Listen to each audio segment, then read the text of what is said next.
Hey, we're Saints.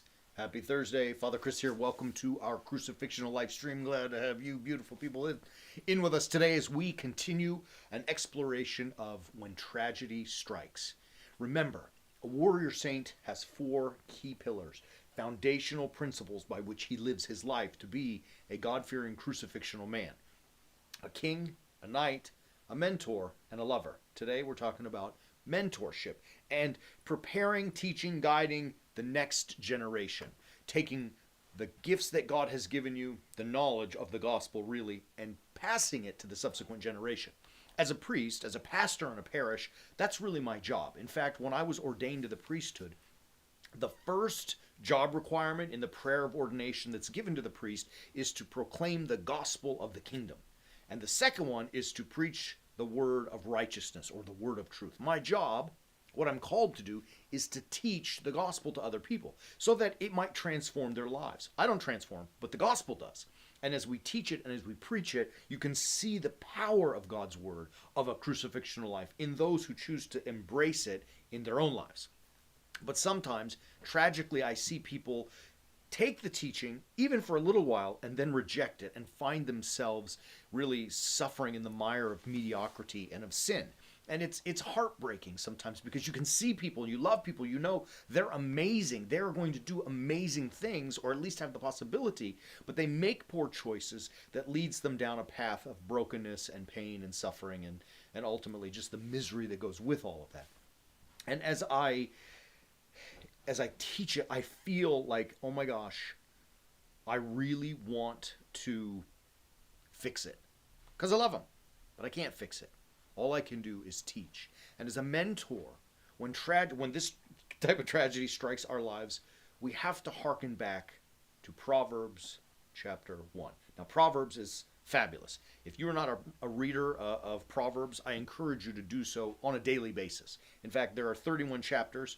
On half of the months of the year, you can read one chapter per day and get all the way through the book. However you choose to do it, make Proverbs a part of your life.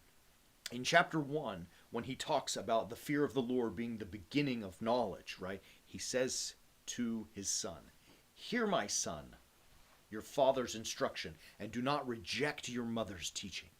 For they are a fair garland for your head and pendants around your neck." It's gold, baby, right? Your father's instruction and your mother's teaching, do not reject them. Hear and don't reject. And as a mentor, our job is to teach that to the subsequent generation. Sometimes they will embrace that in their own lives. Let me boast for a minute. My children are not perfect, as no one is, but they're pretty impressive. I'm really thankful. Their mother's good, raised good kids, but I'm proud of them. They have taken our teaching and they try to live it in their lives. Again, not perfectly, but I'm effusive with joy because they're so amazing. We also know sometimes that there are people who reject their father's teachings and their mother's teachings and end up, as we said at the beginning of the episode, in the mire of this misery that the world is just throwing at us. And it's tragic. It's heartbreaking. And so we can whine about it like, oh my gosh, what did I do that my kid is like that? Or what did I do that my parishioners are like that? Or we can be crucifixional and stand up as warrior saints and mentor that generation. Sometimes there's nothing you can do. I get it. Sometimes people make bad choices and the consequences are, just cemented. I got it. But for the most part, our job is to continue to teach and to love in spite of the decisions that those who we are mentoring may make, right? It's uncomfortable. We don't always like it, but that's our job and that's our role. To do that, sometimes it's tough. Like, I got to tell you, as I started the episode, I love my people. And when they make bad decisions, it hurts me. I mean, it hurts them by the choices and the consequences, but it hurts my heart because I want them to be as amazing as I know they are and can be. And I struggle with that sometimes. I'm just confessing it to you. It's like I bang my head against the wall. Like, why? What did I do wrong? What did I do wrong? Why didn't they get it?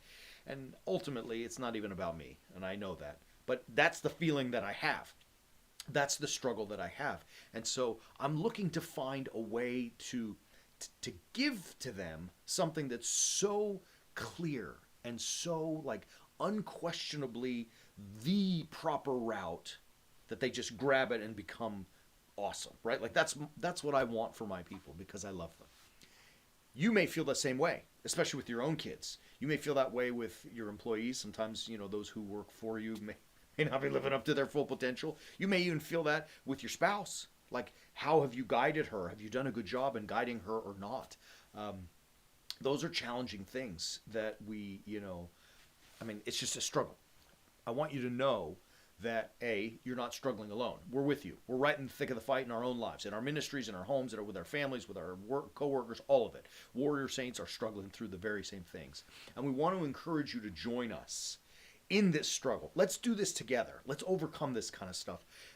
Learn how to truly pass on the truth, the only thing that works, to the subsequent generation. When you visit us at warriorsaints.org, there's a couple of things there. But one of them I want to talk about today is a series we put together called Becoming Men.